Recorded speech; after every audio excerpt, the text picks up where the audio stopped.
성도 여러분 평안하게 잘 지내셨습니까? 천년왕국 시리즈 22번째 강의 시작하도록 하겠습니다.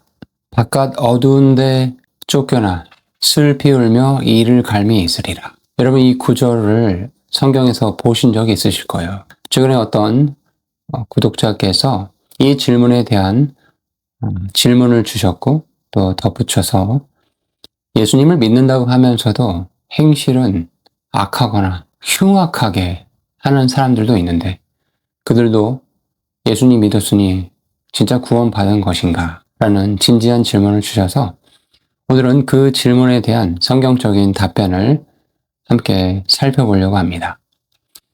바깥 어두운 데 쫓겨나 슬피 울며 이를 갈미 있으리라. 자, 이 구절을 가지고 어떤 강단에서는 구원을 받았어도 죄를 지으면 쫓겨날 수 있다. 구원이 취소되고 지옥 갈 수 있다라고 협박하는데 이 구절을 사용하기도 합니다. 또 다른 강단에서는 저 꼴을 당하지 않으려면, 쫓겨나는 꼴을 당하지 않으려면 그러니 충성하고 봉사하고 헌금 많이 하고 라고 그렇게 억제는데 이 구절을 사용하기도 합니다. 여러분 이 두 경우 모두 하나님의 말씀을 지금 잘못 해석하고 사람들을 억제고 있는 거예요. 사람을 부리는 채찍으로 잘못 남용하고 있는 것입니다.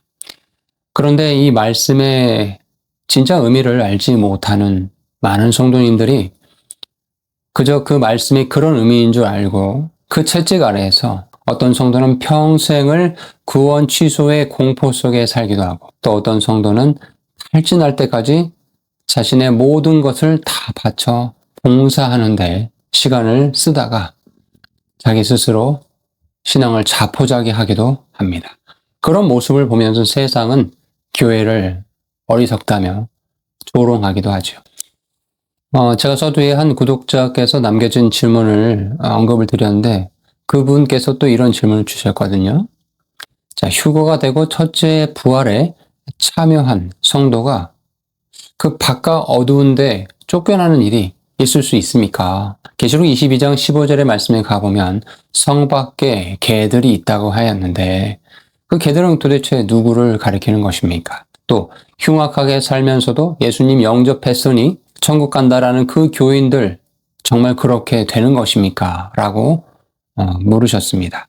저는 오늘 이 질문들을 가지고 성경을 통해서 하나하나 답을 찾아가 보려고 합니다. 이 말씀의 깊은 의미가 궁금하시죠? 잠시만 기다려 주십시오. 본격적으로 강의를 시작하기 앞서서 아직 제 채널을 구독하지 않는 분들은 구독과 좋아요로 함께 해주시길 부탁을 드립니다. 마지막 세대의 거룩한 성도를 위한 미디어 선교 전문 채널인 우광일의 인사이트를 성도 여러분들께서 응원해 주시고 기도해 주시고 또 물질로 후원해 주셔서 정말 감사를 드립니다. 이 사역, 마지막 세대를 세우는 이 사역은 저 개인의 힘으로 결코 감당할 수가 없습니다. 성도 여러분들의 응원과 기도 그리고 실질적인 물질의 후원을 간절히 요청하고 있습니다. 지금까지도 이 시간까지도 하나님의 은혜 가운데 이렇게 이 사역이 계속해서 진행될 수 있도록 이끌어주신 성도 여러분들과 또 하나님께 감사를 드립니다. 자, 먼저 이 말씀에 오용이 되는 이유를 한번 살펴보죠. 바깥 어두운데 쫓겨나 슬피 울며 이를 갈미 있으리라라는 이 말씀이 과연 구원이 취소될 수 있다라는 협박용의 말씀인가? 자, 여러분 이 말씀을 만약에 그렇게 이해하고 계신 분이 있다고 한다면 그 생각의 전제를 잘 살펴보셔야 되는데 그것은 뭐냐면 쫓겨나는 자는 원래 안에 있던 구원받은 자라는 의미가 되죠. 그런데 그런 성도가 쫓겨났다는 거예요. 그러면 성도를 평생 공포에 묶는 해석이 되어버립니다. 두 번째, 쫓겨난 일을 당하지 않으려면 충성 봉사해야 된다라는 행위 구원 장사용으로 이것을 오용하는 경우도 있습니다. 게으른 종이 쫓겨났으니 쫓겨나지 않으려면 열심을 내라, 교회에 충성하고 헌금을 내고 봉사를 쌓으라 라고 그렇게 가르치는 사람들이 실제로 있습니다. 그러니까 잔치에 남아 있으려면 실적을 쌓으라는 거죠. 마치 영업사원처럼요. 구원을 상품으로, 성도를 노동력으로 바꾸는 아주 나쁜 해석이라고 저는 생각을 합니다. 자, 그런데 이 두 잘못된 해석의 공통적인 특성이 있습니다. 여러분 그것이 무엇인 줄 아십니까? 잘 보십시오. 두 해석 모두 결과적으로 목사와 조직이 그것의 판단, 재판장, 문지기가 된다라는 거예요. 여러분 구원이 취소될 수 있다라고 그렇게 가르친다고 하는 그런 교회와 목사가 있다고 해봅시다. 도대체 그것을 누가 관리하고 기준을 쥐어줍니까? 목사와 그 교회가 그렇게 하는 거예요. 자, 쫓겨나지 않으려면 충성 봉사해야 된다. 이것을 말하는, 행위 구원을 말하는 사람들이 있다고 한다면 도대체 어느 정도의 봉사와 충성을 해야 구원에 이를 수 있습니까? 그걸 누가 정합니까? 그 교회의 목사와 교회 조직이 측정한다라는 거예요. 여러분 이 두 가지 잘못된 해석 모두 그리스도와 성도 사이에 중간 관리자를 지금 세워놓는 꼴이 됩니다. 이것은 여러분 잘 들으십시오. 이단들이 하는 수법이에요. 여러분 이단들이 중개자 교체라는 방식을 취하거든요. 그 중개자가 이단의 교주나 그 세력이 됐었거든요. 그런데 제가 이렇게 강력하게 말씀드린 이유는 그런 주장을 펼치는 분들이 이단이다라고 그렇게 단정 지을 수는 없지만 중개자 교체의 부드러운 소프트 버전이라는 거죠, 이것이. 그러니 그 해석은 버리시기 바랍니다. 자, 그렇다면 이 본문은 도대체 어떤 의미인지 이제 성경을 들어서 하나하나 설명을 드리도록 하겠습니다. 자, 슬피 울며 이를 갈미 있으리라. 자, 이 관용구가 신약 성경 어디에서 쓰였는지 한번 살펴보시면 마태복음에 6번 사용이 되었습니다. 마태복음 8장 12절, 13장 42절, 13장 50절, 22장 13절, 24장 51절, 25장 30절이에요. 자, 그리고 누가복음에 한 번 13장 28절에 쓰여 있습니다. 이 중 뜻을 직접 밝혀서 쓴 결정적인 용례가 있어요. 바로 마태복음 13장 41, 42절, 49, 50절의 말씀이에요.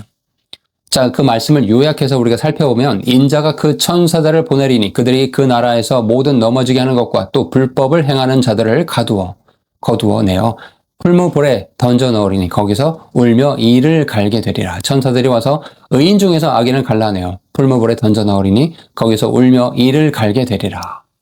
이 말씀을 우리가 살펴보면 두 구절 모두 장소가 어디입니까? 예, 풀무불을 말하고 있어요. 대상은요? 불법을 행하는 자들이라고 성경이 분명하게 지금 말씀을 하고 있습니다.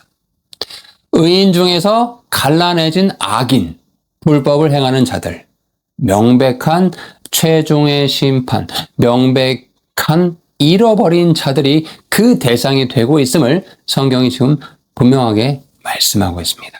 또한 누가복음 13장 26절에서 28절에 가서 보시면 쫓겨난 자들이 항변을 하거든요. 우리는 주 앞에서 먹고 마셨습니다. 주께서 우리 길거리에서 가르치셨나이다 라고 이야기를 합니다. 종교적 친밀감을 내밀고 있는 것이죠. 그런데 주님께서 그들에게 뭐라 말씀하시냐 하면 나는 너희를 도무지 알지 못한다. 생각하는 모든 자들아 나를 떠나라. 너희가 밖에 쫓겨난 것을 보리라. 거기서 슬피 울며 이를 갈미 있으리라. 여러분 보이십니까?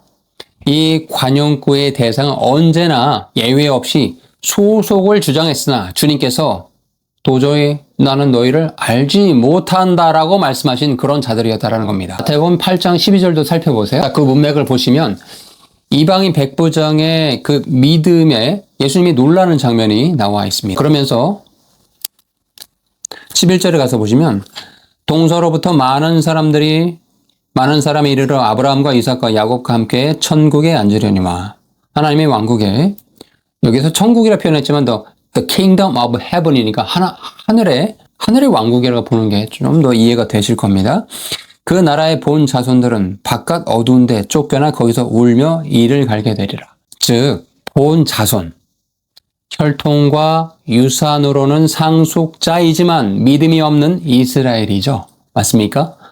쫓겨난 이유가 뭡니까? 행실이 부족해서입니까? 아니죠. 믿음이 존재하지 않아서입니다. 그러니까 본문에서 백부장의 믿음과 대조가 되면서 이렇게 말씀이 확정이 되어지고 있는 것이죠. 그러니 행위 구원은 이런 말씀에서 설 자리가 없게 된다는 것을 우리는 이해할 수 있습니다. 또 마태복음 22장 13절도 살펴볼까요? 임금이 사환들에게 말하되 그 손발을 묶어 바깥 어두운 데에 내 던지리라. 거기서 슬피 울며 이를 갈게 되리라 하니라. 청함을 받은 자는 많되 택함을 입은 자는 적으니라. 자, 이 비유도 통째로 우리가 살펴보면 초청을 받은 자들이 거절하자 임금이 사거리에 나가서 악한 자나 선한 자나 만난 대로 다 데려오라고 합니다. 자, 그런데 입장 자격이 무엇입니까? 없습니다. 선악이 불문해요. 그냥 은혜의 초청을 지금 임금이 하고 있어요. 자, 그렇다면 유일한 도구가 뭡니까? 잔치에 참여할 수 있는 유일한 도구가 왕이 문에서 제공하는 예복을 받아 입는 것. 고대 왕실 잔치의 관례를 지금 이렇게 그걸 통해서 말씀이 지금 기록을 한 건데, 자, 그러니 예복이 없는 사람은 어떻습니까? 가난해서 못 입는 것이 아니라 내 옷으로도 충분하다라고 하면서 그 예복을 거부한 자, 거절한 자, 즉 자기의 의로 입장한 종교인들이라는 것이죠. 그들은 임금의 질문에 아무 말도 하지 못합니다. 자기 의가 심판대 앞에서 무너지는 그 소리, 유구무원이죠. 자, 그러니 여기서 행위 구원, 교회에 충성 봉사해야 된다, 헌금 많이 돼야 된다라는 이러한 행위 구원의 독법이 자충수가 된다라는 것을, 성경이 그것을 반대하고 있다라는 것을 분명하게 아실 수 있을 겁니다. 자, 이 사람의 죄가 무엇이었습니까? 단 한 가지예요. 임금이 문 앞에서 제공해주는 예복을 입지 아니하고 스스로 자기 행위의 옷을 입고 버젓이 그 잔치에 참여해놓고 아무 문제 없다라고 착각하는 그 모습이었다라는 거죠. 자, 또한 마태복음 25장 30절의 말씀을 볼까요? 무익한 종을 바깥 어두운 데로 내쫓으라. 거기서 슬피 울며 이를 갈리라 하니라. 자, 달란트 이야기를 하고 있는데 5달란트 남긴 종과 2달란트 남긴 종. 이 두 사람의 실적은 2배 반이나 차이가 나죠. 근데 주인은 칭찬을 그 두 사람에게 동일하게 합니다. 원문을 잘 보시면은 글자 하나 다르지 않고 똑같이 잘하였다, 똑같이 즐거움에 참여할지어다 라고 칭찬을 하신다라는 거예요. 그 뭡니까? 우리가 여기서 이해할 수 있는 건 뭡니까? 주인은 실적 순위표를 가지고 1등은 더 많이 칭찬하고 2등은 좀 덜 칭찬하고 그렇게 하지 않았다라는 거죠. 그럼 무엇이 중요했냐? 주인을 알고 신뢰하여 움직인 관계의 중요성을 지금 이야기하고 있는 것이죠. 맞습니까? 자, 그런데 한 달란트의 종은 왜 쫓겨났죠? 적게 벌어서요? 아니죠. 그의 증언을 잘 보십시오. 마태복음 25장 24, 25절에 가서 보시면 당신은 굳은 사람이라 심지 않은 데서 거두고 해치지 않은 데서 모르는 줄 내가 알았으므로 두려워하여 나가서 당신의 달란트를 땅에 감추어 두었나이다. 보소서 당신의 것을 가지셨나이다. 발견하셨습니까? 이 한 달란트 가진 사람의 문제가 뭐냐면 실적 미달이 아니라 주인과의 관계의 부재였어요. 끝내 그 주인이 어떤 사람인지 알지 못했다라는 거죠. 그러니 열매가 없다라는 것은 원인이 아니라 증상에 불과한 것입니다. 자, 또한 요한복음 10장 28절 29절을 또 참고해서 보시기 바랍니다. 구원을 취소할 수 있다, 구원이 취소될 수 있다라고 협박하는 분들이 놓치지 말아야 될 구절, 바로 요한복음 10장 28, 29절. 내가 그들에게 영생을 주노니 영원히 멸망하지 아니할 것이요 또 그들을 내 손에서 빼앗을 자가 없느니라. 그들을 주신 내 아버지는 만물보다 크심에 아무도 아버지 손에서 빼앗을 수 없느니라. 요한복음 6장 37절 39절, 로마서 8장 1절 38절 39절도 동일하게 이야기하고 있습니다. 영원히 멸망하지 않는다. 아버지의 손에, 아들의 손에, 이중의 안전장치를, 구원에 대한 이중의 안전장치를 성경에 하나님께서 이렇게 약속해 주셨어요. 내게 오는 자는 내가 결코 내쫓지 아니하리라 라고 말씀하셨어요. 자, 그런데 예수님께 간 자, 예수님께서 결코 내쫓지 아니한다라고 약속하신 그분이 쫓겨날 수 있다라고 협박하는 말을 하실 수 있을까요? 이것은 주님의 입에서 나올 수 없는 말입니다. 그리고 근본적인 문제는 내 죄로 구원이 취소될 수 있다라고 한다면 여러분 이것을 주의 깊게 잘 들으셔야 돼요. 여러분 잘 들으십시오. 구원받은 자가 죄를 지을 수 있습니까? 없습니까? 예, 죄를 지을 수 있어요. 그런데 내 죄로 인해서 구원이 취소될 수 있다고 한다면 십자가가 내 죄를 다 담당하지 못했다라는 뜻이 돼버려요. 요한복음 19장 30절에 It is finished. 예수님께서 다 이루셨다라고 말씀하셨는데 그것을 부정하는 꼴이 됩니다. 그러니 구원 취소의 협박은 성도를 겁줄 뿐 아니라 십자가의 완전성을 깎아내리는 가르침이 된다라는 거죠. 그런데 높아심에도 말씀드려요. 그러면 구원받은 자는 막 살아도 되냐? 결코 그 얘기가 아닙니다. 여러분 하나만 알고 둘을 모르는 이런 단순한 어린아이가 되지 않기를 바랍니다. 제가 지금 말씀드리는 강조점은 예수님께 간 자, 성령과 영과 진리로 거듭난 자, 성령으로 거듭난 자는 결코 내쫓이지 아니하신다. 한 번 하나님의 자녀가 된 자는 결코 하나님께서 내쫓지 아니하신다라는 것을 분명하게 성경이 말씀하고 있다는 거예요. 그럼 막 살아도 되냐? 결코 그 얘기가 아니라고요. 자, 이 부분에 대해서는 조금 이따가 말씀드릴게요. 두 번째, 쫓겨나지 않으려면 충성, 봉사하고 헌금 많이 해야 된다라고 장사하는 분들. 그런데 우리가 성경에 말씀을 살펴보니까 어때요? 혼인잔치에, 천국잔치에 참여하는 자들은 내 의가 통했어요? 안 통했어요? 통하지 않았죠?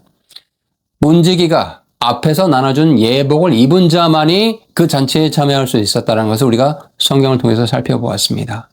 에베소 2장 8절 9절에 뭐라 말씀하고 있습니까? 우리가 하나님의 은혜로 그 은혜로 인해서 믿음으로 말미암아 구원을 받았나니 이것은 나의 행위에서 난 것이 아니요 오직 예수 그리스도의 은혜의 선물이다. 그러니 내 행위에서 난 것이 아니니 결코 아무도 그것을 자랑하지 못한다 라고 성경이 말씀하고 있죠. 디도서 3장 5절에서 우리가 행한 바 의로운 행위로 말미암지 아니하였다. 다 우리의 이사야서 64장 6절에 뭐라 말씀하고 있어요. 인간의 의는 모두 누더기와 같다라고 말씀하고 있지 않습니까?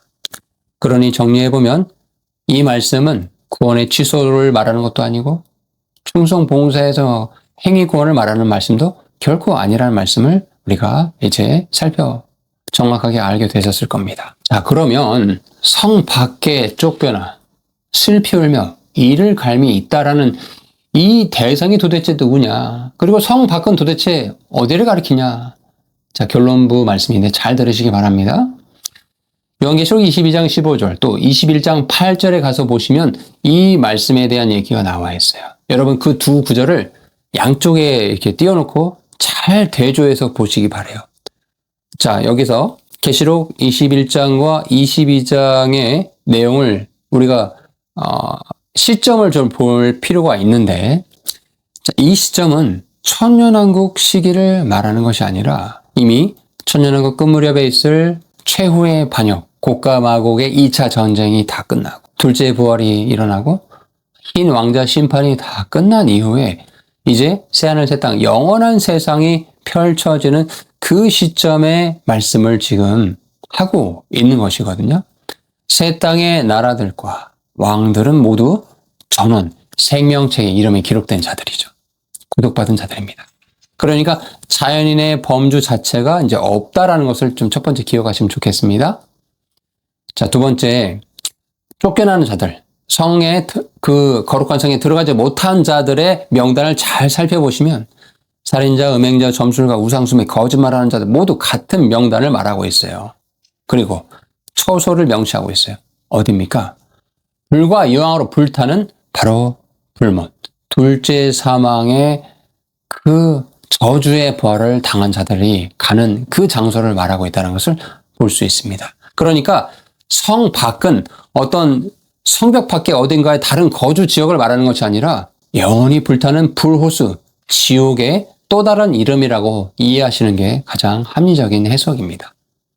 자, 그리고 또한 계시록에서 말씀하고 있는 이 개들은 실제 동물, 멍멍이 개가 아니죠. 부패한 자들, 도덕적으로 부패한 종교인들을 가리키고 있는 말씀이거든요. 신명기 28장 18절이나 빌립보서 3장 2절의 말씀을 참고해서 보시기 바랍니다.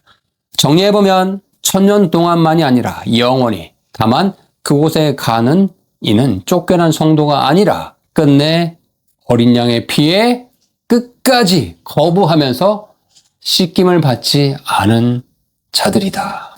마지막으로, 그러면 구원 받았으니 개판으로 살아도 됩니까? 흉악한 죄를 저지르면서도 나는 구원받은 자다라고 떵떵거리면서 지내는 자들을 도대체 우리는 어떻게 이해해야 됩니까? 여러분, 우리가 구원받고 나서 넘어질 수 있어요. 그런데 두 부류예요.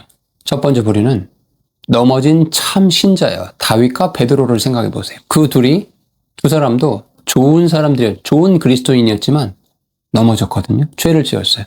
그런데 어떤 일이 있었습니까? 성령님이 찔림을 주시고 양심에 커다란 가책을 주셨을 때 어떻게 했어요? 통곡하며 회개했다라는 거예요. 아버지의 징계에 대해서 달게 받았다라는 겁니다. 히브리서 말씀에도 이렇게 말씀하고 있죠.